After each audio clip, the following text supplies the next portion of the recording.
Nitakaa kweli boy wangu akienda trip. Fuck. Boski mani nitamtoa manze. Imagine siku nilele kwa mamangu ndo manze alienda kunichiti.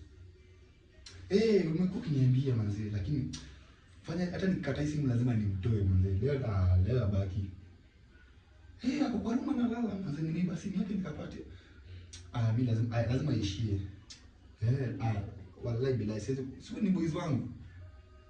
Lazima ishie manze. Kisa mpo wangu bana play. Manze ile siku nilienda kuna Mokoro. Ndio bana mcheza bana nimechukua simu yake nimeipata. Na niliona kiingia na ka boys fulani hapa nikajiuliza lakini nilifikiria maybe ni bro yake. Niliona. Unaweza nipeleka na rada. Niliona ni bro yake. Safanya hivi. Wacha nimtoe nimwambie lazima ishie leo. Alafu tuingie tucheze FIFA, si ndio? Sawa. Acha nimtoe. Hata kulala na play hapa. Amka.